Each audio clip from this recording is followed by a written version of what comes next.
¿Cómo se han saludado hoy? ¿Cómo se saludaron? ¿Les ha costado mucho no decir Dios te bendiga o ha seguido diciendo Dios te bendiga?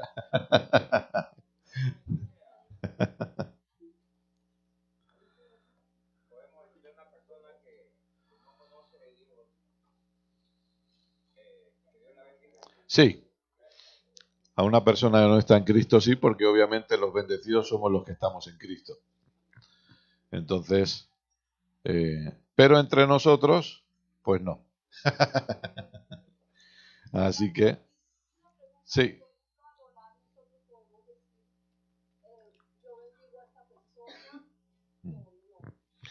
Si está en Cristo, no, porque ya está bendecida.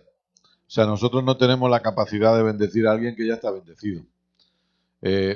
Vamos ya nos metimos de lleno, ya nos metemos. ¿Cómo? Pueden preguntar, ¿eh? Yo no tengo problema en que preguntemos, ¿eh? Vamos a meternos de lleno. Sí, ¿qué significa bendecir? Ajá, ese es el tema. Ese es el tema. Es decir, si yo voy a Jackie y la veo en la congregación y como tenemos la costumbre maravillosa y bendita de decir Dios te bendiga, yo voy a Jackie y le digo, hey Jackie, Dios te bendiga, ¿qué tal? ¿Cómo estás? Y yo estoy diciéndole Dios te bendiga, pero luego me junto con Lupita, ¿verdad? Luego me junto con Lupita y empiezo a hablar mal de Jackie todo el rato. ¿De qué ha servido el Dios te bendiga? El Dios te bendiga es una apariencia, un lavaconciencias quizá, un pensar que, no sé, que estamos deseándole algo bueno a la persona, pero repito, si yo luego me junto con alguien y empiezo a hablar mal de esa persona, yo no estoy bendiciendo, porque bendecir es hablar bien. Quiere decir que la crítica no es bendición. Entonces es mejor que dejemos de decir Dios te bendiga, pero que practiquemos el hablar bien de los demás. ¿O no? Claro. Entonces, yo entiendo, ¿eh? Ahora, yo no estoy aquí para convencerle de nada. Usted dice, yo quiero seguir diciendo Dios te bendiga. Dígalo, pero no hemos entendido cuál es nuestra realidad en Cristo. Si estoy en Cristo, estoy completamente bendecido. Vayamos a otro punto. ¿Qué es la bendición?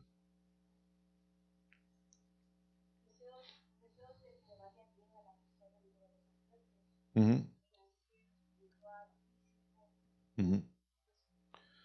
Ahora vayamos al entendimiento bíblico. ¿Qué es la bendición? Cristo. Cristo es la bendición. Si tengo a Cristo, ¿qué tengo? ¿Y tengo la bendición o no? Entonces, ahora que yo soy, podemos hablar. Total, yo me voy el lunes, así que tampoco. Si no vuelvo, pues ya no vuelvo. ¿No? Ya disfruté el tiempo que vine a Las Vegas y ya está. Gracias a Dios por estas veces que he podido venir. Pero, ¿qué es lo que debe prevalecer? ¿Mi orgullo cultural o la realidad espiritual del reino? Pues entonces, ¿qué tengo que hacer con mi orgullo cultural? Ya está. Llevarlo a la cruz, demolerlo. Entonces, ¿aquí cuál es el problema? Vayamos a otro punto entonces, porque este es el resultado de no entender bendición. ¿Existe gente más bendecida que otra?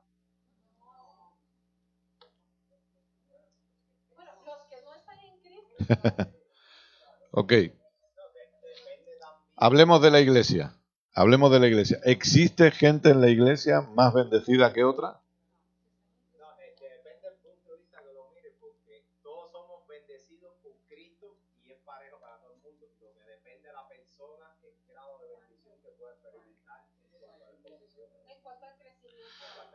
Pero una cosa es experiencia y otra cosa tenencia.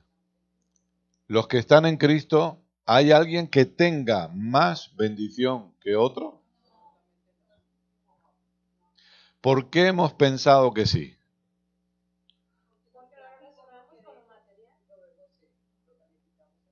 Exacto. ¿Qué iba a decir usted, perdón? Exacto. En el antiguo pacto, sin Cristo, Cristo como sombra, tipo y figura, la bendición era externa, temporal y natural. En el nuevo pacto, la bendición es interna, espiritual y eterna. Porque la bendición es Cristo. Es decir, un coche no es una bendición. Una casa no es una bendición. Dios me ha bendecido porque tengo un trabajo nuevo. No es cierto. No es cierto. Un trabajo nuevo no es una bendición. Tener la suegra en casa, no, eso es otra historia, perdón. No. Perdón, se me ha salido.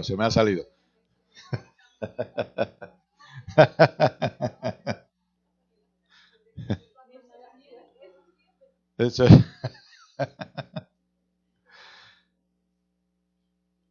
Porque pensamos que la bendición es natural, son cosas. Si pensamos que la bendición son cosas, claro que hay gente más bendecida que otras, ¿o no? Hombre, el que tenga una casa más grande está más bendecido. El que tenga un coche más nuevo está más bendecido. El que tenga más salud está más bendecido, porque pensamos que es temporal, que es lo externo. Pero cuando entiendo que la bendición es Cristo, no puede haber alguien que esté más bendecido que otro en Cristo. En Cristo. Obviamente fuera de Cristo sí. Fuera de Cristo, por supuesto que podemos tener alguien que piense, no, pues sí, este está más bendecido, pero en Cristo no existe alguien más bendecido que otro. No puede ser. No existe esa capacidad. Otra cosa, como decíamos, es cómo yo me veo. ¿Qué entendimiento tengo yo de la bendición? Pero la bendición es interna. Recordemos que una de las grandes diferencias, y estamos hablando de conociendo nuestra realidad, una de las grandes diferencias del nuevo pacto con el antiguo pacto es la realidad de un Dios interno. Dios no está fuera. Por eso nosotros no estamos esperando una visitación de Dios. ¿Cuántos esperan una visitación de Dios? No estamos esperando una visitación de Dios. ¿Por qué? Yo estoy aquí de visita. ¿Sabe qué significa eso? Que me voy. Yo me voy porque estoy de visita. Entonces yo no necesito ni esperar una visitación de Dios porque resulta que Dios no está de visita en mí. Dios no va y viene. Él me habita. Yo soy la habitación permanente de Dios. No soy el que hospeda a un visitante. ¿Y sabe qué? No hay nada que usted y yo podamos hacer para que Dios deje de estar en nosotros. Es imposible que Dios deje de estar en nosotros. Dios va a estar en usted todos los días de su vida si usted está en Cristo. Obviamente vamos a intentar alcanzar eso durante esta mañana para que podamos verlo de una manera clara. Pero si estamos en Cristo, obviamente ya tenemos la bendición de Dios, somos la habitación permanente de Dios y eso es lo que necesitamos entender y abrazar. Que Cristo nos habita y por lo tanto todo lo que necesitamos de Él ya lo tenemos. ¿Dónde?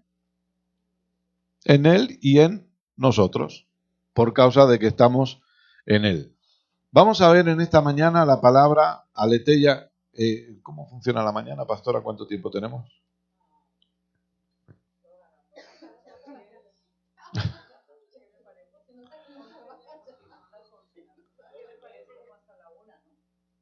Ok. ¿Hasta la 1? ¿Todo seguido? Ok. Ok. O sea, son 10:55, a las 11:55 paro y hacemos un break. Ok. Perfecto. Ya saben que pueden preguntar. Palabra aletheia. Esa es la palabra realidad. No quiero detenerme mucho aquí porque vamos a ver algunos aspectos en estas 2 horas que tenemos por delante. Pero esta palabra aparece muchísimo en el Nuevo Testamento. No tengo tiempo para desarrollarlo, pero recuerde que una cosa es Nuevo Pacto y otra cosa es Nuevo Testamento. ¿Sí?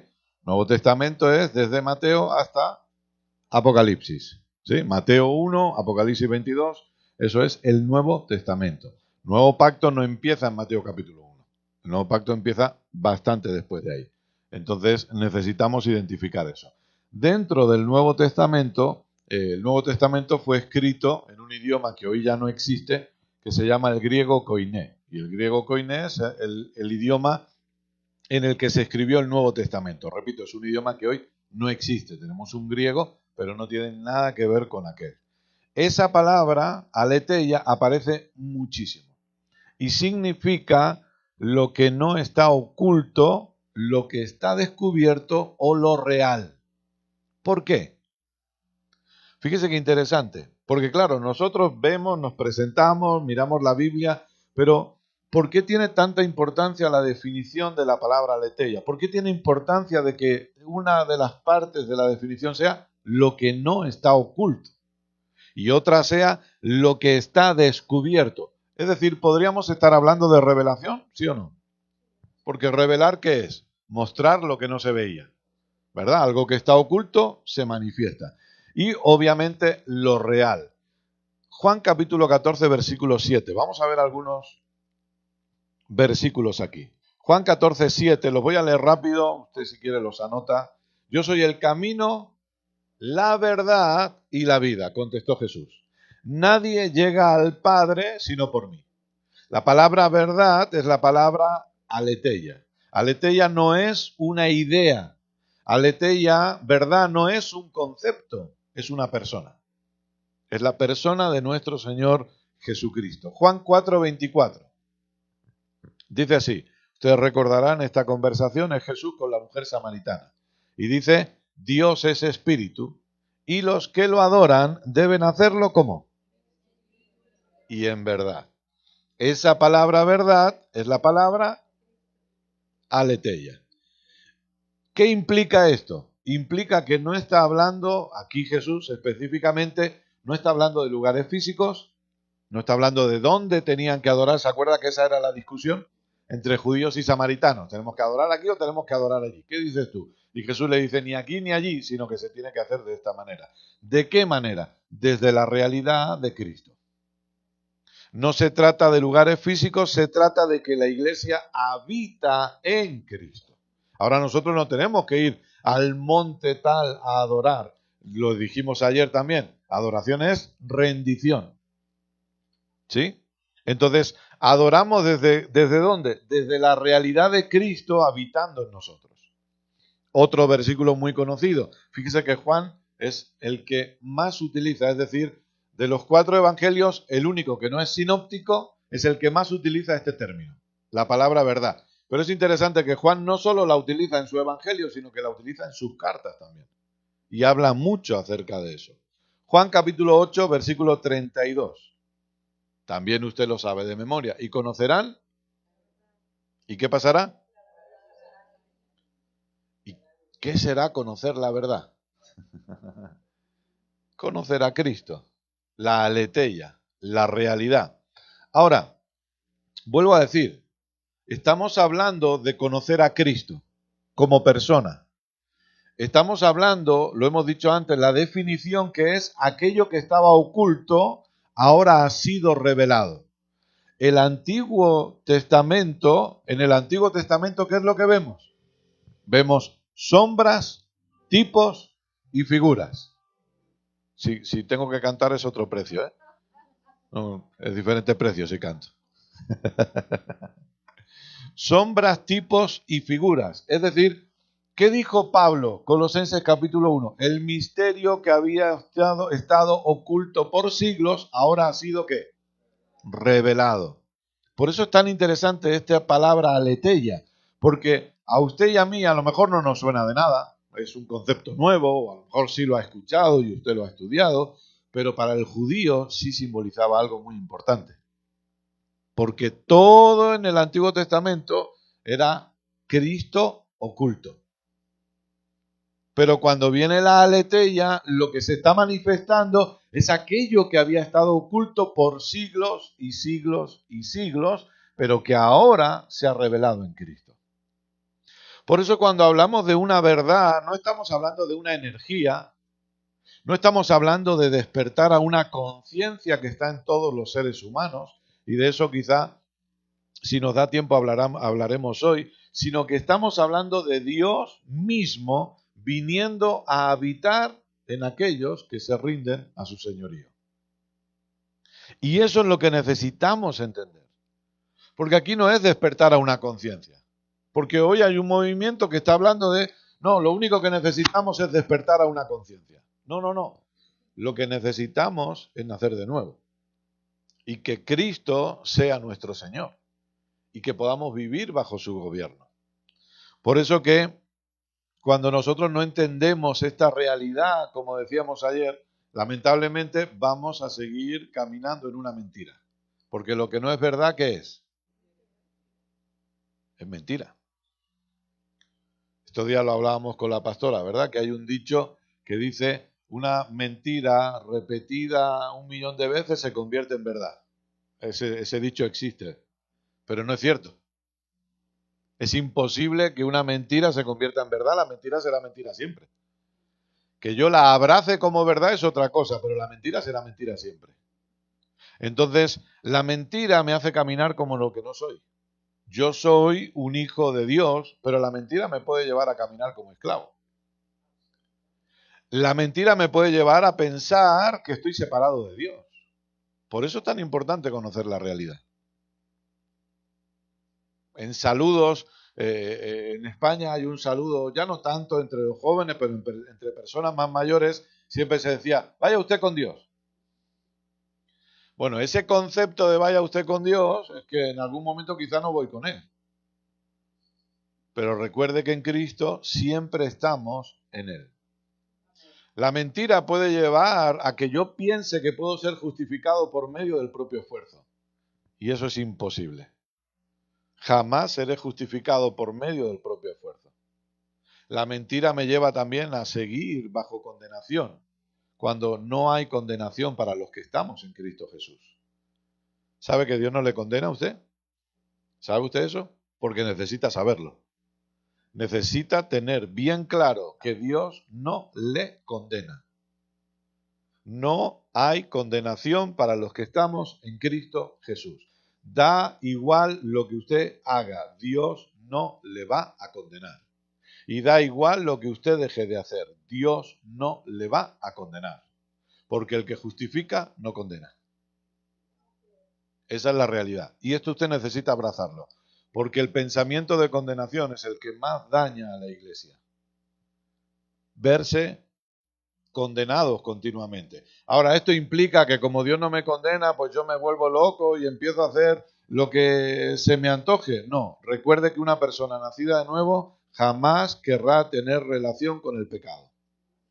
Nunca, jamás. Pero a veces fallamos. Bueno, no sé usted, pero yo sí. Quizás usted no. Yo le miro la cara y veo que usted más o menos al 99,9% usted la suele acertar. Pero yo a veces sí meto la pata, si no pregunten. El día que yo me creo que no meto la pata, tengo que ir a mi esposa y preguntarle. Y entonces me dice, no, tranquilo campeón, que sigue siendo imperfecto. Exacto. Entonces, como yo todavía meto la pata, agradezco a Dios el saber que Él no me condena. Yo no busco meter la pata. Yo no deseo meter la pata. Yo no quiero pecar. Pero a veces, bueno, es maravilloso saber en medio de eso que Dios no me condena nunca. ¿Y por qué no me puede condenar? Porque Él no me ve separado del Hijo. A veces nosotros sí nos vemos separados del Hijo, pero Él no. Él me ve en el Hijo. Y Él no condena a su propio Hijo, obviamente. El Padre y el Hijo son uno. Y nosotros en el Hijo somos uno con Él. Entonces no hay condenación para los que estamos en Cristo. Pero, ¿cuántos vienen? Levánteme la mano si es así. ¿Cuántos vienen de una religión en la que se le condenaba continuamente? Yo vengo de ahí. Todo era pecado, todo era pecado, todo era pecado y por lo tanto, ahora eres salvo, ahora no. Ahora sí, ahora no. Exacto. Entonces, si me portaba bien, salvo. Si no me portaba bien, ya no era salvo. Y ahí andábamos. Y cuando me arrepentía, volvía a ser salvo. Venga, vamos para allá. Y cuando volvía a pecar, otra vez dejaba de ser salvo. Venga, vamos para allá ahora. Y así hemos funcionado. Pero en Cristo no hay condenación. No existe ningún tipo de condenación. Juan capítulo 1, versículo 14. Seguimos con Juan. Fíjese qué cosa. Y el Verbo se hizo hombre y habitó entre nosotros y contemplamos su gloria, la gloria que corresponde al Hijo único del Padre, lleno de gracia y lleno de verdad. Esa verdad es aletheia. En Cristo ya no hay sombras. En Cristo ya no hay tipos. En Cristo ya no hay figuras. Y repito, porque esto sí quiero siempre que quede bien claro, no desechamos el Antiguo Testamento. No desechamos el Antiguo Testamento, la Biblia es completa. Vuelvo a hacerme autopromoción. Tiene 2 masterclass en YouTube que se llaman Conoce la Biblia. Búsquelo, canal de YouTube Iglesia Gracia y Fe, y usted estudie esas 2 masterclass. Le invito a que invierta tiempo. Es gratuito, no le estoy vendiendo nada. Invierta tiempo estudiando esas 2 masterclass. Conoce la Biblia, parte 1 y parte 2. Le va a tomar un tiempecito, eso sí se lo digo ahora, porque casi 2 horas cada clase. Pero vale el esfuerzo. Vale el esfuerzo que usted se siente y pueda escucharlo. ¿Por qué? Porque en todo el Antiguo Testamento está Cristo. En todo el Antiguo Testamento aparece Cristo. Pero claro, está como sombra, está como tipo y está como figura. Pero está. ¿Sí? Entonces no desechamos. Pero sí necesitamos entender que nosotros hoy, año 2026, ya estamos en la realidad. No estamos ni en la sombra, ni en los tipos, ni en las figuras. ¿Sí?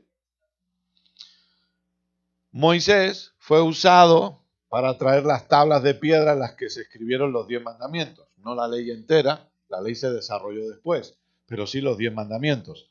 Jesús trajo la sustancia, la realidad.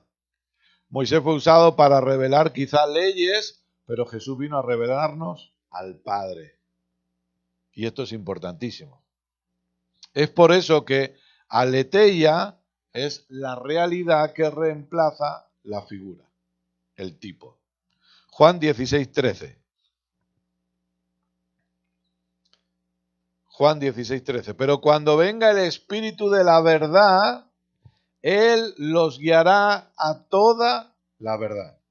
Porque no hablará por su propia cuenta, sino que dirá solo lo que oiga y les anunciará las cosas por venir. El Espíritu Santo, ¿a quién nos guía? A Cristo, la verdad, a la aletheia, a la realidad. Tercera de Juan, versículos 3 y 4. Voy rápido para leerlos porque avanzamos en la materia. Tercera carta de Juan, versículos 3 y 4. Me alegré mucho cuando vinieron unos hermanos y dieron testimonio de tu fidelidad y de cómo estás viviendo en la verdad. Nada me produce más alegría que oír que mis hijos viven en la verdad. Aletheia. Fíjese qué interesante. Juan, esta carta está escribiéndosela Juan a Gallo. ¿Sí? Y Juan no se alegraba porque Gallo fuese un buen creyente, un buen cristiano. Él no se alegraba por eso. Se alegraba porque vivía desde la realidad en la que había sido posicionado por gracia, Cristo. Porque vivir en la verdad no es portarse bien.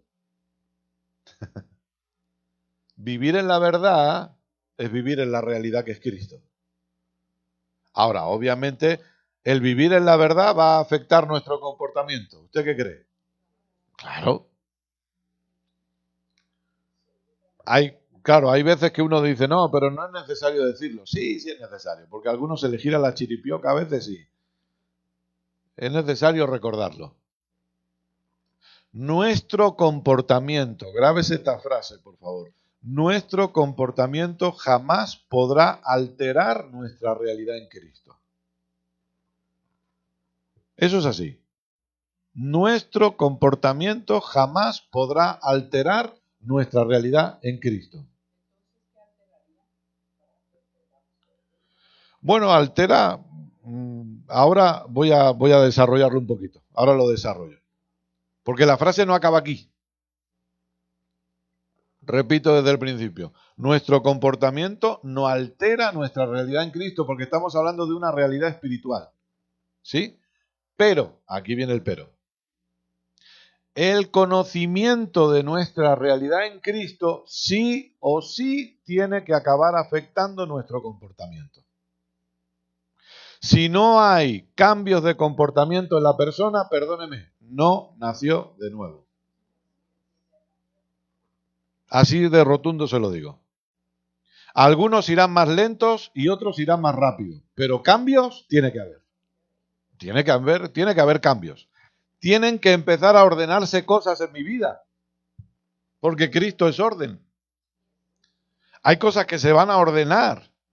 Si he nacido de nuevo, hay cosas que se van a ir ordenando conforme voy conociendo mi realidad en Él. Si eso no pasa, es que no nací de nuevo.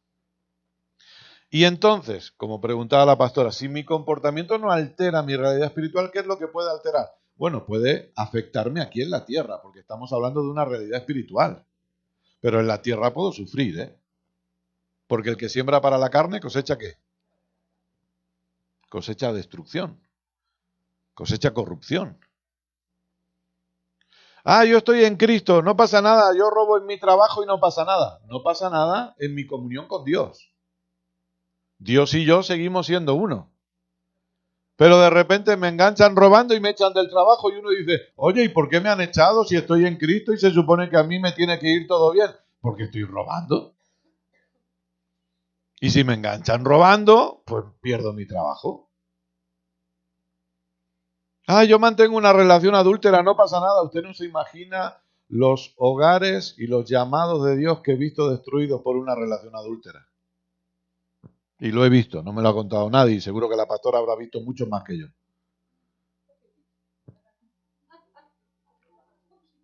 Hogares destruidos, hijos sufriendo, hijos dándole la espalda a Dios por lo que vio en sus papás. Oiga, si yo mantengo una actitud de pecar continua, en la tierra voy a sufrir. Y lo más triste de todo, porque nosotros podemos pensar que eso es triste, pero lo más triste de todo es que jamás vamos a estar sirviendo al propósito eterno del Padre. Y eso sí es una tragedia. Porque, perdóneme que se lo repita tanto, pero es para lo que estamos en esta tierra. O sea, si llego a vivir en esta tierra 80 años, imagínense 80 años, 90 años sin servir al propósito. Eso es muy triste porque fue lo único para lo que fui creado. ¿Sí, sí me he explicado? ¿Sí, pastora? ¿He explicado un poco lo que usted ha preguntado?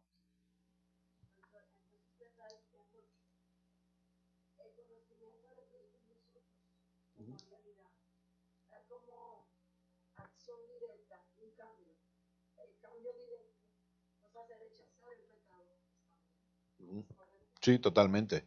Ahora, entendamos que es progresivo, que todos estamos en este proceso y que a veces metemos la pata. Pero sí o sí, o sea, esto sobre todo es algo interno que luego se expresa en lo externo. Pero el nacido de nuevo, y por eso es tan importante entender nuevo nacimiento, y por eso yo quiero hablarlo, si quizá no entra dentro del seminario, lo veremos mañana en la reunión congregacional. Pero el nuevo nacimiento es muy... porque ayer que les dije, la función pastoral tiene que cuidar, ¿qué? La iglesia, ¿sí o no? El cuerpo de Cristo. Y a nivel congregación, la congregación. La mejor manera de cuidar es a través de la enseñanza correcta. ¿Sí? Hoy hay una tendencia que nos dice que no necesitamos nacer de nuevo. No, el nuevo nacimiento es clave. Y hay dos características que se la dije el otro día, que se la voy a recordar hoy otra vez, que debemos entenderlas muy bien. Dos características del nuevo nacido. Primero, no tiene ninguna atracción hacia el pecado. Ninguna. No desea pecar. No anhela pecar. Eso no significa que no pequemos, que no cometamos acciones de pecado, pero no es lo que buscamos. Es decir, cuando a mí me han preguntado, cuando yo he predicado Cristo, he predicado gracia, Y a mí me han preguntado, bueno, pues entonces si estamos bajo la gracia podemos salir y pecar lo que queramos. Claro que sí, porque tú no has nacido de nuevo, campeón. Si piensas eso es que tú no has nacido de nuevo. Entonces tú puedes hacer lo que quieras porque no has nacido de nuevo. Primero necesitan nacer de nuevo. Porque el nacido de nuevo, aunque se equivoque, no anhela equivocarse. No anhela hacer nada que vaya contra la naturaleza que se le ha impartido ahora. Segundo, por lo tanto, si el nacido de nuevo no anhela pecar, lo que anhela siempre es obedecer la voluntad del Padre. Y repito, a veces lo haremos mejor y a veces no. Pero el anhelo siempre va a estar ahí. Señor, yo quiero hacer tu voluntad. Siempre. ¿Y estoy en un proceso de perfección? Sí, lo estoy, pero yo estoy para hacer tu voluntad. Ahora, ¿cuál es la buena noticia? Que conforme nos exponemos a Cristo y Cristo va creciendo en nosotros y avanzamos en el aumento de la vida de Cristo en nosotros, cada vez nos va a ser más fácil obedecer a su voluntad y rendirnos a su gobierno. ¿Vamos bien? ¿Cuáles son algunas de las falsas realidades?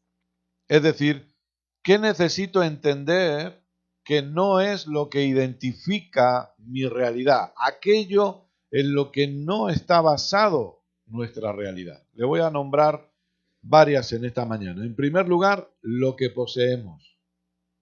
No somos lo que tenemos, sino que somos hijos de Dios. Y esa posición de hijos no está determinada por lo que poseemos. Por eso, por favor, entendamos esto. Y esto no es una apología a la pobreza, ni muchísimo menos. Pero entendamos que nuestra identidad no está en lo que poseemos. No puede estar ahí nuestra identidad. ¿Significa eso que Dios no quiere que yo tenga abundancia? No, no significa eso. Dios es un Dios generoso. Y Dios es un Dios que se suple para su propósito siempre. Y Dios sabe cuidar muy bien de sus hijos. Dios cuida mejor de sus hijos que usted y yo de los nuestros. Así es Dios. Pero nuestra identidad no puede estar en el coche que conduzco. No debe estar en la casa en la que vivo. No debe estar en la ropa que he visto. Nuestra identidad es Cristo. Nuestra realidad es Cristo. Y por lo tanto, lo que poseo, cuánto dinero tengo en el banco, no determina mi realidad. Mi realidad es Él, solamente. En segundo lugar, lo que sabemos tampoco, sí.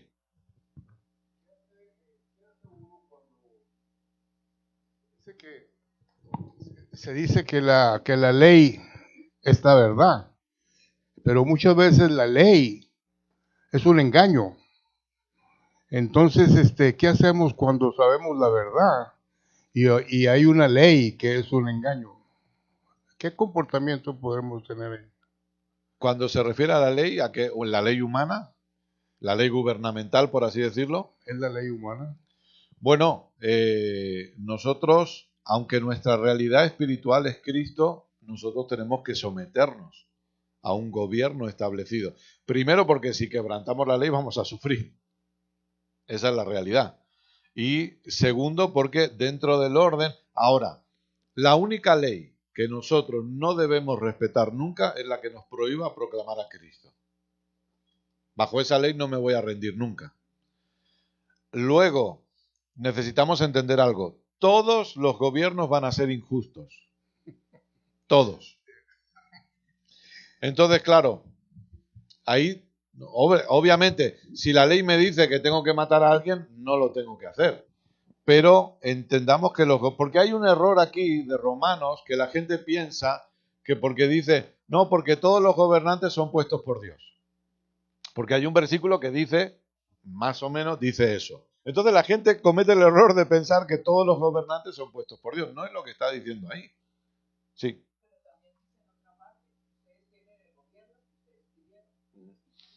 Es que en la democracia no es Dios el que establece un gobierno.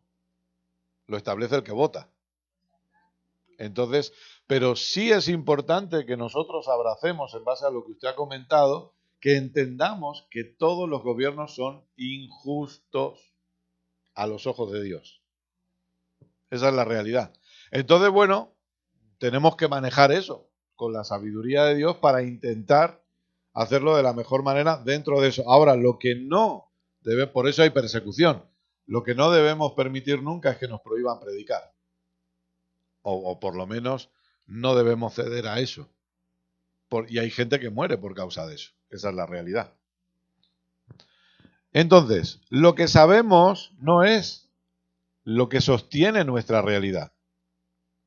Es maravilloso tener información, es maravilloso recibir conocimiento, pero la clave de nuestra realidad está en lo revelado. Primera de Corintios 8:1, Pablo dice que el conocimiento envanece y que nosotros lo que necesitamos es la revelación de Dios en nosotros. En tercer lugar, lo que logramos no es lo que establece nuestra realidad. No, nuestra identidad no está en nuestros logros, está en su gracia. Ahí deposita nuestra identidad, en su gracia. Eso es lo que rige absolutamente todo. Cómo nos sentimos no debe gobernar nuestra realidad. Cómo yo me siento. A veces usted se ha sentido mejor y otras veces peor. ¿Le ha pasado? ¿Cambios de humor? ¿Pasa de flotar en las nubes a caer en el pozo oscuro? La fe en Cristo no depende de cómo nos sentimos, sino de la verdad que es Él. Por eso cuando entendemos verdad y realidad aletheia, vamos a entender mejor fe. Porque esto es muy importante. Segunda de Corintios 5:7 dice que usted y yo no andamos por vista, sino que andamos por... La fe del nuevo pacto siempre está ligada a Cristo. Hebreos 12. Y repito, recuerde, yo siempre lo voy a decir porque yo no tengo ningún problema con esto. Siempre lo voy a decir, usted no tiene que hacer así con la cabeza simplemente. Usted luego va a casa y lo estudia. ¿Sí? Lo estudia. Hebreos 12, ¿qué dice? Que Él es el autor y consumador. Es decir, el que le da inicio y el que le da fin a nuestra fe. La fe en el nuevo pacto no tiene sentido sin Cristo. Entonces, nosotros, cómo nos sentimos, no es lo que debe gobernarnos, sino que debemos entender que vivimos por fe independientemente de cómo nos sintamos. ¿Y para qué es la fe en el nuevo pacto? Porque claro, en otras ocasiones se nos han enseñado que la fe es para recibir, para obtener. No, la fe es para mirarle a Él en todo tiempo. La fe está para eso.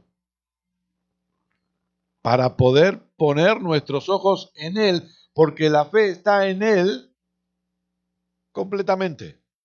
Sin Él no hay fe en el nuevo pacto. Y la fe que usted tiene es una fe perfecta.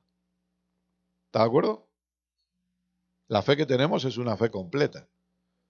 ¿Por qué? Porque es la misma fe del Hijo de Dios en nosotros. Y es una fe que no puede crecer, que no puede desarrollarse porque es una fe perfecta. Recuerde que lo espiritual es perfecto y lo que es perfecto no puede mejorarse. ¿O sí?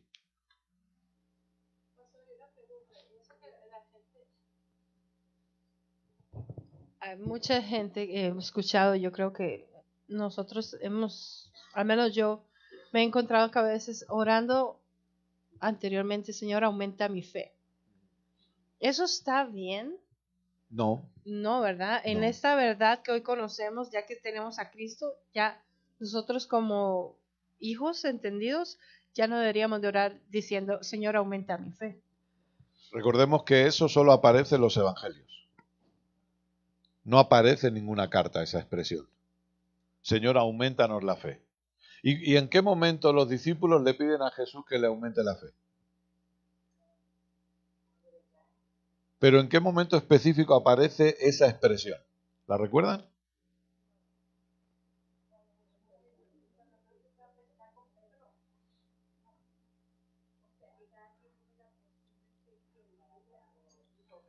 Bueno, ahora vamos a eso, pero estoy preguntando específicamente, ¿ubican la frase?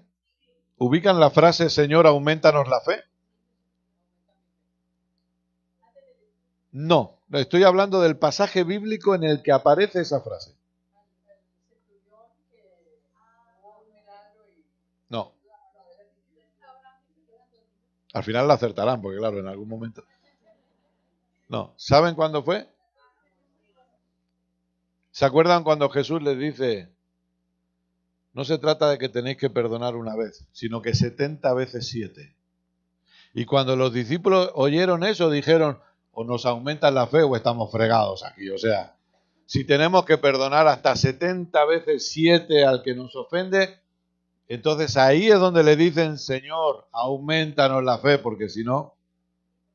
Pero es la única ocasión donde aparece eso, porque se vieron en un momento en el que dijeron, es imposible que nosotros podamos hacer esto. Pero cuando nos vamos al nuevo pacto, en el nuevo pacto solo existe un tipo de fe. Y es la fe que se le ha dado a toda la iglesia. O sea, aquella expresión que se nos decía antes, no, porque tú no has recibido esto, porque no has tenido fe. Eso ya no sirve, porque todos tenemos fe. Todos tenemos la misma fe del Hijo en nosotros. Cuando dice Romanos, a cada uno se le ha dado una medida de fe, no está diciendo que se le da una medida diferente, sino que se le da la fe del Hijo en medida a cada uno. Porque dice a cada uno. Usted no va a encontrar, búsquelo, estúdielo, por favor, pero si le digo algo, estúdielo con diferentes versiones bíblicas, no solo con la Reina Valera. Usted no va a encontrar ni un solo versículo, y tenemos que leer después de la obra consumada de Jesús, tenemos que leer las cartas a partir de Romanos. A partir de Romanos y hasta Judas, usted no va a encontrar ni un solo versículo que hable de aumentar la fe. Sí nombra lo siguiente, creciendo en fe, pero no está hablando que la fe crece, sino que nosotros crecemos en el entendimiento de la fe, que es diferente. Sí.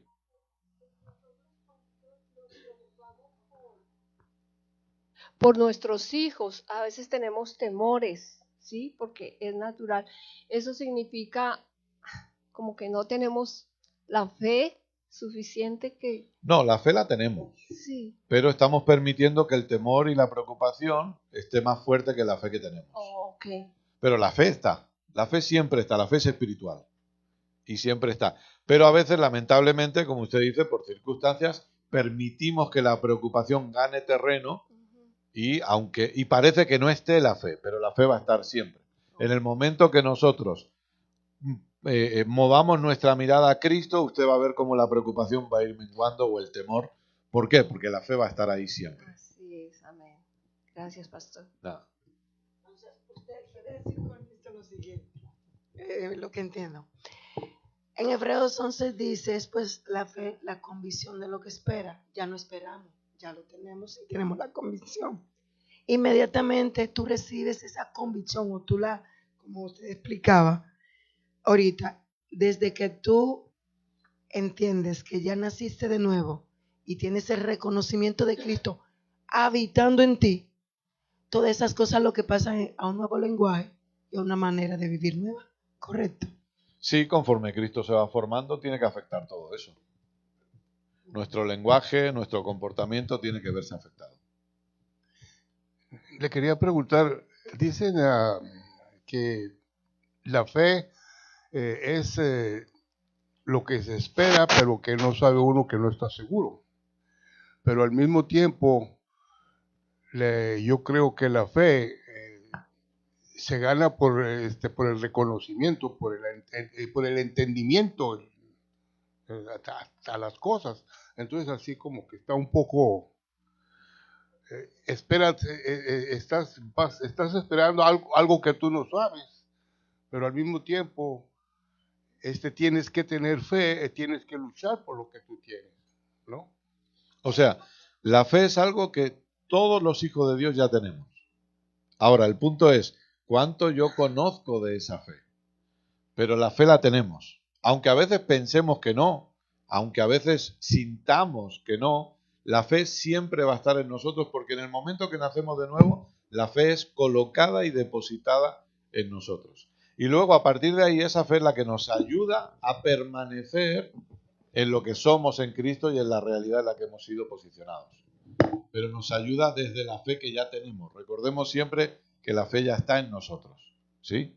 Y que desde ahí nosotros caminamos. Ahora, un poquito más acerca de esto. ¿Para qué es la fe?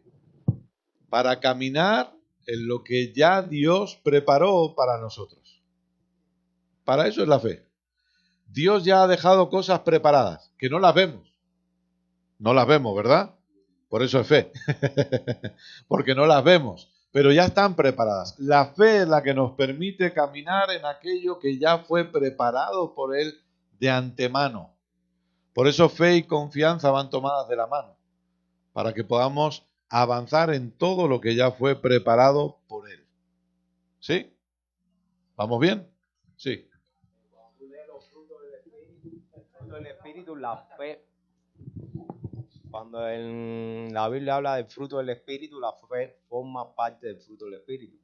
Sí. Por tanto, es algo que debe ir manifestándose a medida que uno va creciendo en el propósito eterno. Sí, sí, exacto.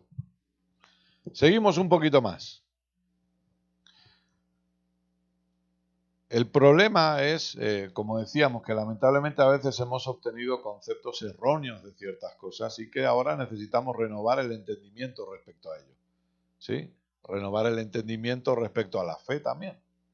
Porque hemos creído que la fe es la que mueve la mano de Dios. Y la fe no mueve la mano de Dios. Nosotros no, o sea, imagínense que tenemos la capacidad de moverle el brazo a Dios. Nosotros no tenemos esa capacidad. La fe es Cristo y está en Cristo y tiene que ver con Cristo. Algunos han cometido el error. Esto es muy importante porque si no entendemos bien fe, perdonen que me salga del tema, pero si no entendemos bien fe, vamos a seguir cometiendo errores en nuestro caminar, porque hemos pensado que incluso a través de la fe y la confesión podemos obtener lo que queramos. Y Dios nunca se comprometió a darnos lo que nosotros queremos. Nunca. Dios se comprometió a suplir para su propósito. Entonces la fe no es para obtener lo que yo quiero. La fe es para caminar en su propósito de manera efectiva. Porque, repito, Él no se ha comprometido a darme lo que quiero. Él se ha comprometido a darme lo que Él quiere para lo suyo. Recuerde que esto es lo que nos duele porque el propósito eterno nos saca del trono. Una fe malentendida de donde yo vengo en el movimiento palabra de fe nos ponía a nosotros en el trono. Lo que tú confieses es lo que va a ser hecho. ¿Y sabe qué? Ahora te doy paso, Lupita, perdona. ¿Y sabe qué? Yo confesé un montón de cosas que no las he visto suceder nunca. Pero claro, frente a esa enseñanza, el culpable era yo porque no tuve la fe suficiente o no creí lo suficiente. Siempre tiene que haber un culpable y nunca será el predicador, ya se lo digo ahora. Siempre será la audiencia. Me hizo recordar a mi padre porque cuando pedíamos algo, él nos decía, no, Dios no cumple antojos ni endereza jorobados. Entonces, por eso es importante entender fe correctamente. Porque si no, vamos a seguir confesando cosas. Estos días conversábamos con la pastora, las conversaciones son muy importantes. Y conversábamos precisamente que la clave de la oración, por ejemplo, nosotros hemos entendido oración como que oramos todo lo que queremos. Y otros oran como si le estuvieran predicando a Dios. Y otros oran, pero ¿usted sabe cuál es la clave de la oración? La clave de la oración es aprender a escucharle a Él. Esa es la clave de la oración. Usted sabe que Dios sabe lo que usted necesita, ¿sí o no? Y no estoy diciendo que no podamos pedir, pero el problema es que muchos de nosotros lo que hemos hecho es, Señor, te pido en el nombre de Jesús, porque por supuesto hay que usar el nombre de Jesús, que es el mantra evangélico también al final de cada oración, en el nombre de Jesús, amén. Y cuando Dios se mueve así para tratar de decirnos algo, resulta que ya nos hemos ido. Y dice, oye, Kenneth, ¿dónde estás? Y yo quería comentarte un par de cositas, pero ya te has ido, hijo. Pero la clave de la oración es ser sensibles a lo que Dios quiere hablarnos. Porque los pasos del hombre han sido diseñados y creados por Él. Es decir, todo nuestro futuro ya está programado por Él. Mi pregunta es, si nuestro futuro está programado por Él, ¿será un buen futuro o no será un buen futuro? Entonces, ¿cuál es la clave aquí?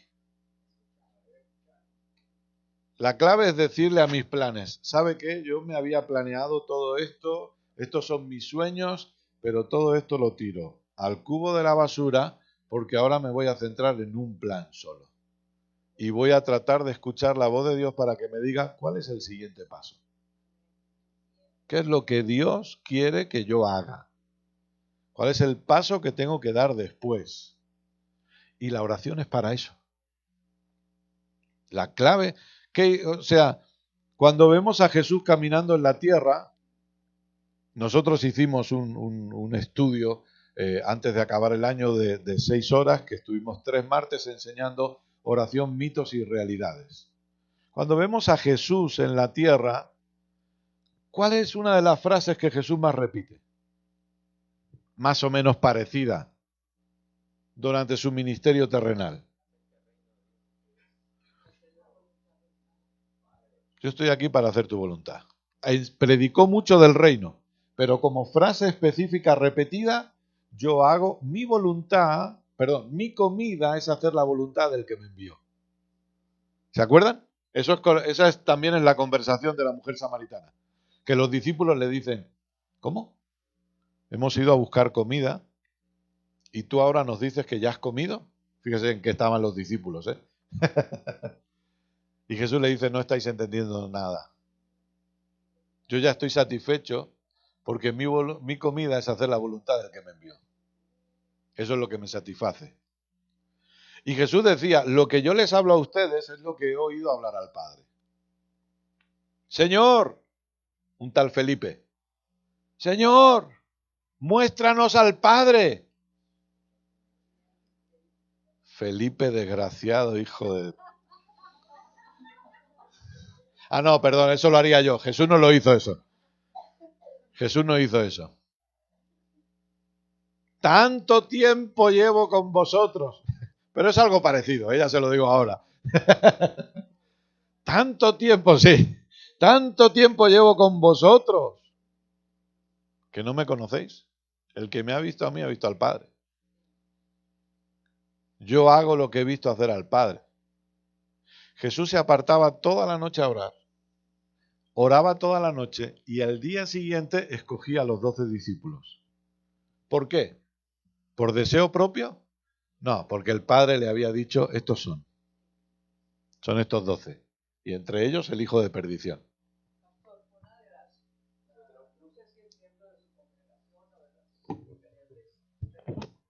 Dice, por fe, porque está hablando usted que la fe es para dar la oración. Y escribió, por fe, Abraham, cuando fue aprobado, ofreció a Isaac. Dice una señora Perpetua Ramírez. De hecho, cuando vemos Hebreos 11, todos aquellos que se les dice por fe hicieron esto, nunca fue recibiendo algo, sino que fue haciendo algo. Fue haciendo algo. Por la fe Moisés, por la fe Josué, por la fe Abraham, como ha leído, por la fe Noé, Rahab, aparece Rahab ahí. Por la fe Rahab recibió a los espías. O sea, siempre fue haciendo algo. Y nosotros hemos pensado, la fe es para recibir nosotros. O para pedir. Por eso que entender fe correctamente es clave, entender oración. Qué bueno es que usted pueda calmarse y decir, Señor, aquí estoy. Pero ¿cuántos saben que eso no es fácil? No me responda, no hace falta que me responda. ¿Cuántos aguantan 10 minutos? No me responda, ¿eh? ¿Cuántos aguantarían 10 minutos sin hacer nada? Nada. Sin televisión, sin teléfono, nada. Sentarse en un lugar así. ¿Cuántos aguantarían 10 minutos solo así? Algunos al minuto están que ya les escuece todo y ya tienen que... Pero hay una palabra maravillosa en hebreo que usted la va a encontrar mucho en los Salmos, en otro pasaje también, pero en los Salmos sobre todo, y que seguro usted la ha leído, supongo. Y es la palabra Selah. ¿Verdad? S-E-L-A-H. Y usted está leyendo un salmo y de repente aparece esa palabra. ¿Y sabe qué significaba? Significaba párate, detente y medita en lo que acabas de leer. Estad quietos y conoced que yo soy Dios. Y Pablo decía, yo lo tengo todo por basura por conocerle a Él. Necesitamos pararnos y conocerle. Necesitamos pararnos y escucharle. Le aseguro algo, no lo vamos a hacer de manera perfecta. Por favor, recuerde que estamos en un proceso. No lo vamos a hacer todo a la perfección, pero le aseguro algo. Cuanto más aprendamos a pararnos y escucharle, menos decisiones incorrectas tomaremos en la vida. Y cuantas menos decisiones incorrectas tomemos, menos sufriremos. No hay más. Pararnos y escuchar. Yo aprendí algo porque fuimos estafados, mi esposa y yo fuimos estafados en una época porque nos metieron muchas mentiras de por medio, nos hicieron correr y desde ese día mi esposa y yo aprendimos. No vamos a firmar nada para lo que nos estén poniendo prisa. Si me dicen, o firmas ahora o se te acaba la oferta, pues no firmo. Porque yo necesito apartarme para escuchar a Dios. Porque por no escucharle sufrí mucho, mi esposa y yo. Y dijimos nunca más. O me das días para apartarme y escucharle, o yo no firmo, no tengo problema. Pero vas a perder una oportunidad, me da igual, la pierdo. La pierdo, mi vida no depende de eso. Pero sí depende de aprender a escucharle a Él. Porque puedo perder mucho más por hacer algo fuera de lo que Él me está diciendo que haga. Y puedo llegar a sufrir mucho más por hacer algo fuera de lo que Él me está diciendo que haga. Entonces la iglesia necesita pararse y escucharle a Él. Detenerse y escuchar. ¿Vamos bien? Unos minutitos más y hacemos el descanso. Nuestra identidad no está basada ni fundamentada en lo que los demás piensan de nosotros. Y esto es muy importante para todos. Esto es muy importante para todos, pero para los que somos padres tenemos que enseñarle esto a nuestros hijos. Su identidad no está establecida en lo que los demás piensan de nosotros. No es así. Nosotros trabajamos con nuestros hijos para decirles tu identidad no está en lo que dice tu grupo de amigos o de enemigos, me da igual. Nuestra identidad está escondida en Cristo. No dependemos de lo que dicen otros de nosotros, porque si no vamos a sufrir muchísimo.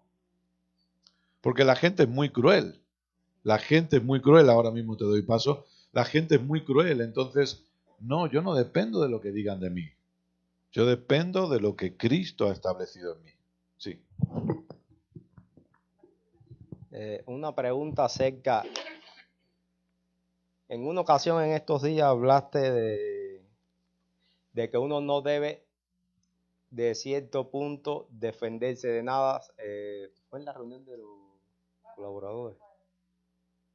Que no debemos defendernos de nada porque sabemos en quién estamos posicionados, pero en ciertas circunstancias, si uno no ha madurado y uno no ha entrado en el reposo del Señor,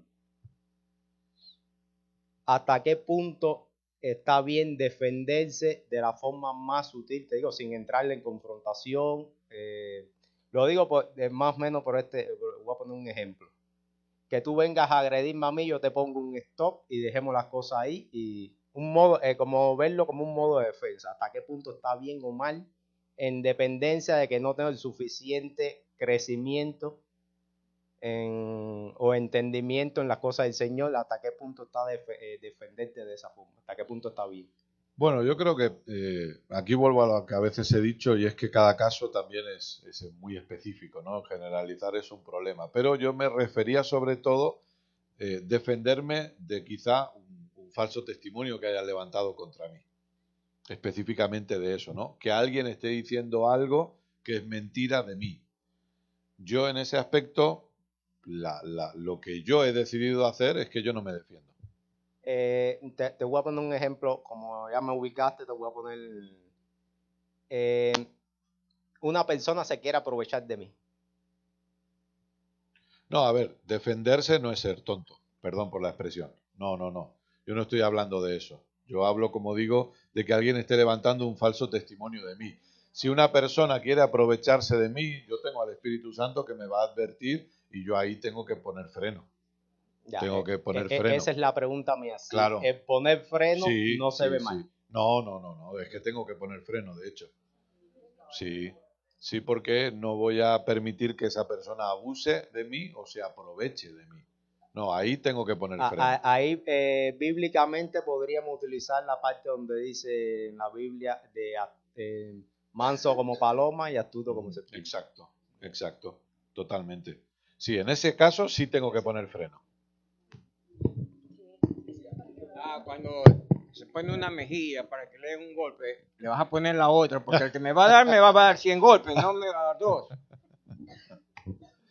Bueno, a ver, es que aquí entramos en un tema... No. A ver, lo que pasa es que aquí entramos en un tema cultural también. Necesitamos entender el tema cultural y necesitamos desarrollar varias cosas. Es verdad que Jesús enseñó eso, vuelvo a lo mismo, habría mucho que decir respecto a esto y quizá tendríamos que mirarlo mucho más claro, pero no todas las enseñanzas de Jesús fueron para la iglesia. No todas las enseñanzas de Jesús fueron para la iglesia. Y eso es algo que todavía nos cuesta entender y abrazar. Pensamos que todo lo que leemos en los evangelios es para la iglesia. No es para la iglesia. Para la iglesia entramos a partir de Hechos y sobre todo a partir de Romanos. Esa es la doctrina de la iglesia. ¿Hay enseñanzas de Jesús que podemos tomar como iglesia? Sí, pero hay otras que no. Por ejemplo, el Padre Nuestro. ¿Padre Nuestro es algo que nosotros debemos orar? No. ¿Por qué? Porque dice que venga tu reino. Y el reino ya fue establecido. El reino ya vino. Jesús también dijo, si vosotros no perdonáis, vuestro Padre no os perdonará. ¿Eso es para la iglesia? Eso no es para la iglesia. Una persona en Cristo puede estar llena de odio y llena de rencor y sigue estando en Cristo y es salva de la cabeza a los pies. Aunque esté odiando toda su vida a alguien. Eso es así. ¿Qué dice? Perdón. ¿Qué dice Colosenses? Colosenses dice, nosotros perdonamos porque fuimos perdonados. Pero no perdonamos para ser perdonados. Entonces la religión te dice, perdona porque si no Dios no te perdona. No, Dios me perdonó. Y precisamente porque Dios me perdonó, yo tengo la capacidad de perdonar a otros. Pero no lo hago para que Dios me perdone. Lo hago porque Él ya lo hizo. Exacto. Entonces, cuando hablamos de la... Bueno, había algunas preguntas, ¿no? Antes de responder bien a lo de Washington. Para aclarar, para aclarar lo que acabas de decir, a la hora de analizar la Biblia con respecto a la iglesia es a partir de Romanos. Y sí, no, te digo en el orden bíblico, bueno, Hechos, Romanos y ahí en adelante hasta Apocalipsis. Como doctrina, a partir de Romanos. Hechos es un libro histórico que contiene ciertos aspectos de la iglesia. Y anteriormente los evangelios, ¿cómo lo analizaríamos? Tenemos que aprender a verlos desde nuestra realidad en Cristo. Es decir, yo tengo que sentarme y cuando leo los evangelios tengo que ver que aunque fueron escritos después de la cruz, obviamente los 4 evangelios fueron escritos después de la cruz, por supuesto, pero nos están relatando hechos de antes de la crucifixión, perdón. Entonces, yo necesito entender que hay cosas que Jesús está hablando que son anteriores a la crucifixión, anteriores a la resurrección, y que por lo tanto no se ha consumado la obra. Pero todo cambia con la cruz. Todo cambia con la cruz. Entonces yo necesito acercarme y ver si lo que estoy leyendo es diferente a mi realidad en Cristo, tengo que identificarlo. Tengo que identificarlo. Y ahí vemos el Padre Nuestro, vemos el perdonar para ser perdonados y vemos otras enseñanzas que se han tergiversado y que se han enseñado mal respecto a la iglesia. Repito, respecto a la iglesia, que es lo que necesitamos entender. Creo que usted quería decir algo y luego Sonia. Es referente cuando usted dice que la persona que está odiando y que rencor, y si se muere ese día, ¿qué pasa? Es salva, es salva. El que está en Cristo es salvo completamente. Wow. Aunque esté lleno de odio. El que está en Cristo es salvo completamente de los pies a la cabeza. Ahora, ¿qué nos dice la Biblia? Que el odio o el rencor... ¿Están hablando ustedes? Luego hablo yo. ¿Qué dice la Biblia? Que el odio o el rencor lo que hace es perjudicar los huesos y la salud de la persona. Una persona llena de odio no va a poder vivir saludable en la tierra. Pero si está en Cristo, es salvo. De los pies a la cabeza. Bueno, se puede odiar porque si no permito que Cristo se me forme, si no permito que Cristo me gobierne, sí puedo odiar. Es triste, pero realmente yo conocí una persona que él me dijo, y estaba enfermo de cáncer y se estaba muriendo ya, pero yo sé que nació de nuevo, pero él me dijo, es que yo no puedo perdonar a esta persona. Y yo le dije, perdone, usted puede, lo que no quiere. A mí no me venga con cuentos. El que está en Cristo puede perdonar. El que está en Cristo puede perdonar porque tiene la naturaleza de Dios. Otra cosa es que no quiera perdonar, pero digamos las cosas como son. Yo no quiero perdonar a esta persona. Vale, pues no quieres. Pero poder puede. Porque el amor de Dios ha sido derramado en nuestros corazones. Y nosotros podemos amar como nadie puede amar porque somos la iglesia del Señor en la tierra y tenemos el amor de Dios en nosotros. Otra cosa es que alguien diga, es que yo no puedo amar a esta persona. No, no quiere amarla, pero poder puede. Si está en Cristo, puede. Ok, pastor. Entonces usted quiere decir, tenemos a Cristo, pero hay una decisión propia personal de vivir la vida de Cristo. La siguiente pregunta es, De manifestar la vida de Cristo. Sí. Muchas veces pensamos que tener la verdad de Cristo en nosotros es dirigirse a los demás con groserías, literalmente estableciendo lo que nosotros hemos creído. Usted puede más o menos decirme, ¿cómo sobrelleva uno una conversación afable con alguien que aún no ha nacido de nuevo?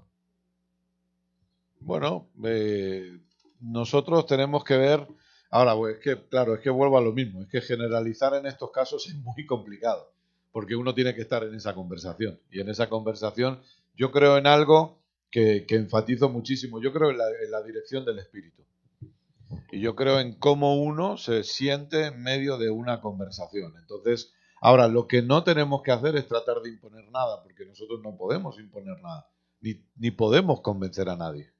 Yo creo que hay algo que nos ha enseñado por mucho tiempo la pastora Lucy, y es, cuando tú vives en el reposo de Dios, tú no te enganchas con nadie. Aquí no se trata de que yo tenga la razón.